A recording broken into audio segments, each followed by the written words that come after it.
Bernard Arnault é um nome que tem se tornado cada vez mais conhecido em todo o mundo e um caso de sucesso que foi a contramão das tendências atuais. Enquanto os homens mais ricos do mundo têm sua fortuna baseada em empresas de tecnologia e no mercado financeiro, Bernard Arnault vem criando um colosso empresarial baseado no mercado de luxo e no varejo internacional. Sem nunca ter desenhado uma saia ou uma bolsa, o engenheiro Bernard Arnault, de 70 anos, é dono do maior grupo de luxo do mundo, a Louis Vuitton Moet Hennessy, a LVMH. Bernard Jean Etienne Arnault nasceu em 5 de março de 1949 e sua trajetória como empreendedor tem chamado cada vez mais a atenção de todo o mundo. Ao longo de 35 anos, ele transformou uma pequena fabricante de roupas falida em um conglomerado que controla mais de 70 marcas, como Dior, Kenzo, Pucci e os relógios Bulgari, que juntas faturaram 46,8 bilhões de euros no ano passado. Arnault é o homem mais rico da Europa e atualmente surpreendeu o mundo ao estar na frente de Bill Gates, Mark Zuckerberg e Warren Buffett na lista dos homens mais ricos do mundo da revista Forbes. Bernard Arnault, o mais novo membro do ultra-seleto trio com fortuna acima de 100 bilhões de dólares, ultrapassou Bill Gates e se tornou o segundo homem mais rico do mundo.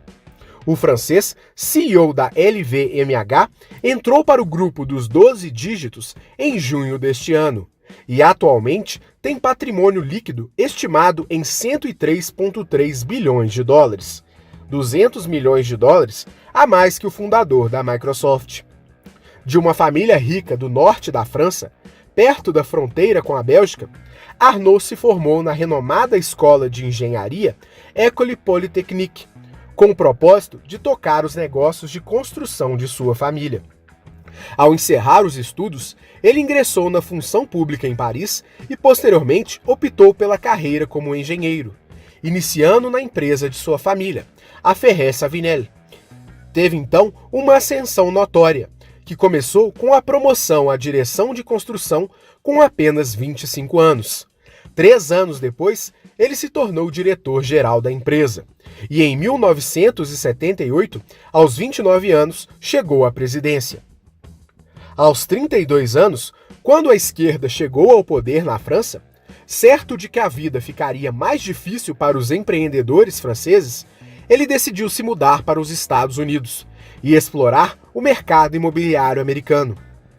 Filho de um magnata da construção civil, ele passou 3 anos nos Estados Unidos, no início dos anos 80, na tentativa de implementar uma filial do negócio imobiliário de sua família. A ideia era que a filial fosse especializada em imóveis de férias na Flórida.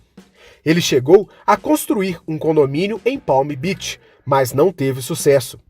Segundo um perfil da Forbes de 1977, Arnault aprendeu uma lição valiosa nos Estados Unidos. Antes de voltar para casa, ele vendeu sua propriedade em estilo mediterrâneo de frente para Long Island Sound, em Nova York, para o magnata norte-americano John Cludd, seu vizinho. Cludd então demoliu a construção porque ela bloqueava sua vista. Assim, ele teve uma dura lição de que não havia piedade nos Estados Unidos. Em 1984, Arnault soube que o governo francês escolheria alguém para assumir o Grupo Bussac, um conglomerado têxtil dono da marca Dior que entrou em colapso e foi assumida pelo Estado. Arnault decidiu entrar na disputa e se movimentou rapidamente para sair vitorioso. Ele se aproximou dos executivos da Bussac e atraiu investidores. Além disso, fez pressão sobre o Partido Socialista que controlava a empresa na época. Para surpresa da França, o governo francês escolheu o desconhecido Arnault para colocar de pé o império falido. E com o investimento de 15 milhões de dólares de sua própria família, mais 45 milhões de dólares de outros parceiros, ele começou a construir o seu próprio império. Na década de 80, fazer negócios na França era um verdadeiro jogo de cavalheiros, mas não para Bernard Arnault. Ele praticamente inaugurou uma nova linhagem de empresários no país. Com métodos financistas, ele especializou-se na aquisição e reestruturação de empresas em dificuldade, em muitos casos de forma hostil. À frente da Bussac, e sem poder ser ignorado pelo empresariado da França, Arnault foi apelidado de o Exterminador do Futuro e Predador. Logo que assumiu o grupo falido, ele demitiu 9.000 trabalhadores, entre eles executivos importantes, e vendeu praticamente todas as suas fábricas. Restaram apenas a grife Christian Dior e a loja de departamentos Le Bon Marché. Na Dior, ele acabou com quase 300 licenças concedidas a outras empresas para produzirem itens da marca e estabeleceu o controle da produção, da distribuição e do marketing da empresa. A Christian Dior foi escolhida como a marca para dar visão à nova estratégia do grupo, e assim foi lançada uma marca própria de alta costura com a ajuda do estilista Christian Lacroix. Sobre seu espírito dentro dos negócios, Arnault compartilhou: as pessoas não entendem que o sucesso deriva da junção de dois espíritos contraditórios, a visão do artista e a lógica do marketing mundial. É um processo muito complexo, disse ele à revista Forbes em 1997. A aquisição do Grupo Bussac se tornou a primeira das muitas aquisições de Arnault dentro do seu imenso império de bens de luxo. Apesar de seu sucesso como empresário, sua fama em seu país nunca foi das melhores. Entre os adjetivos que a empresa francesa usa para falar de Arnault estão impiedoso, grosseiro e frio. Além disso, ele é descrito como alguém capaz de fazer qualquer coisa para impor sua vontade. No livro Deluxe, Como o Luxo Perdeu o Brilho, a autora Dana Thomas descreve o que chamou de modus operandi de Arnault: movimentar-se sorrateiramente e conquistar rapidamente, o equivalente no mundo do luxo ao choque e pavor, a abordagem militar americana de guerra. Fazendo jus à descrição feita por Dana Thomas, a tomada da LVMH é emblemática. No fim dos anos 80, a Louis Vuitton e as produtoras de bebidas Moët e Hennessy estavam em meio a uma disputa de poder após a fusão das empresas. O vice-presidente do grupo, Henri Recamier, procurou Arnault e propôs que ele comprasse uma participação na empresa, pensando em ter um aliado contra o presidente da LVMH, Alain Chevalier. Mas, enquanto Recamier acreditava ter conseguido o que queria, Arnault se encontrou sigilosamente com o presidente da LVMH e fez outra negociação, que lhe permitia comprar ainda mais ações do grupo. Nesse jogo duplo, ele se tornou o maior acionista da LVMH e assim assumiu a presidência do grupo, partindo para uma batalha judicial com Recamier, que saiu derrotado e provavelmente muito arrependido da oferta que fez a Arnault. E Arnault compartilha: para um europeu, tem uma abordagem americana, ou seja, encaro a realidade como ela é e não como eu gostaria que fosse. Crio a longo prazo. A frase dita por Arnault sintetiza sua abordagem e visão sobre negócios. A Forbes escreveu pela primeira vez sobre Arnault em 1991, quando sua fortuna era de 200 milhões de dólares. O CEO da LVMH, por diversas vezes, foi personagem dos textos da publicação, assim como capa da revista. E ele fez sua estreia no grupo de bilionários em 1997. Ao longo dos anos, a LVMH adquiriu marcas como Givenchy e Sephora. Hoje, o grupo possui quase 53 bilhões de dólares em vendas anuais provenientes das 70 marcas e das 4.590 lojas de varejo. Apesar de seu estrondoso sucesso, os franceses até hoje não engoliram seu jeito de fazer negócios. Em 2013, Arnault despertou ainda mais antipatia de seus compatriotas quando veio à tona seu pedido para obter cidadania belga. O rei do luxo tentava com isso escapar de uma taxação suplementar que seria aplicada sobre os mais ricos da França. A repercussão de sua atitude foi extremamente negativa, e Arnault acabou voltando atrás. Na época, ele já era figurinha carimbada no noticiário por uma disputa com a rival Hermès, um dos últimos grandes grupos de luxo independentes da França, ainda controlado pela família fundadora. Desde 2010, a LVMH revelou ao mercado ter acumulado uma participação de 17% na empresa familiar.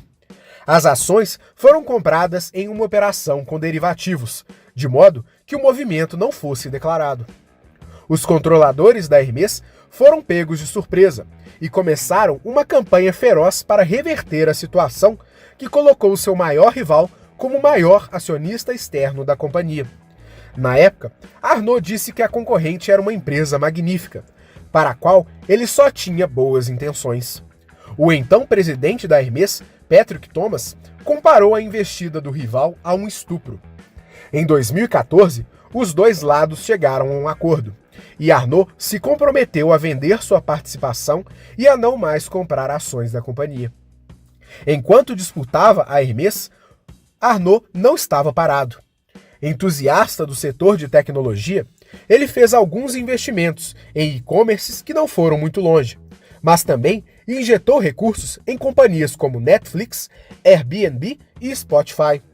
Seus ativos incluem ainda ações da rede de supermercados Carrefour, que atualmente ele é o maior acionista individual, o jornal Le Echo e redes hoteleiras de luxo. Dono da rede Cheval Blanc nos Alpes franceses e da rede Bulgari, Arnault comprou em dezembro de 2018 as operações da britânica Belmond, proprietária do Hotel Copacabana Palace no Rio de Janeiro. Exímio pianista, Arnault também é conhecido por ser um grande colecionador de artes plásticas. Em 2014, ele inaugurou uma fundação de arte contemporânea com 11 galerias, que teria custado mais de 100 milhões de euros. Há dúvidas se sua coleção de arte é apenas por paixão, já que, por lei, o governo francês concede até 60% de isenção fiscal a empresas que investem no mercado das artes. Ao construir o império LVMH, Bernard Arnault provocou uma revolução no setor, e Arnault sempre deixou claro sua motivação. Essa é a única área em que é possível ganhar margens.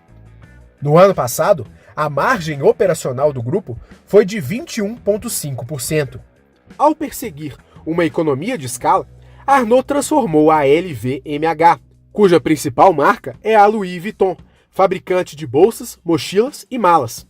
Reunidas, as empresas do grupo empregam mais de 156 mil pessoas em todo o mundo. Com uma estratégia de marketing pesada, as empresas do grupo convenceram boa parte da nova classe média da Ásia de que seus produtos lhe davam um toque de sofisticação europeia. No ano passado, 36% da receita do conglomerado veio dos países asiáticos, contra 29% da Europa e 24% dos Estados Unidos. Estima-se que no Japão quase toda mulher tem uma bolsa Louis Vuitton. E Bernard Arnault compartilhou para a revista The Economist. É preciso muito talento para ser onipresente e ainda assim manter um ar de exclusividade. O crescimento da fortuna de Arnault tem sido impulsionado pelo consumo de bens de luxo e destilados de alto padrão no mundo todo, apesar dos temores de que a demanda, particularmente na China, fosse desacelerar. 35 anos depois de Arnault ter entrado pela primeira vez no setor de artigos de luxo, com a compra da Christian Dior, ele continua a atualizar seu conglomerado, mantendo os valores tradicionais e a alta qualidade que definem suas marcas. Atualmente, ele também possui parcerias inovadoras, como as duas parcerias com a cantora e empresária Rihanna, a Fenty Beauty e a grife Fenty, além dos acordos recentes, como a aquisição da rede Belmond, que opera hotéis de luxo, trens e até safaris. E sua fortuna segue crescendo. Não há especulação sobre qual é o próximo capítulo dessa história, mas resta a pergunta: qual será o limite de Arnault? Somente o tempo irá dizer. Essa é mais uma história de sucesso contada em nosso canal, e foi uma sugestão de nosso inscrito Eduardo Macedo. Para continuar recebendo o nosso conteúdo gratuito, se inscreva em nosso canal e acione o sininho das notificações para receber as nossas atualizações. Esperamos que você tenha gostado, um grande abraço e até a próxima!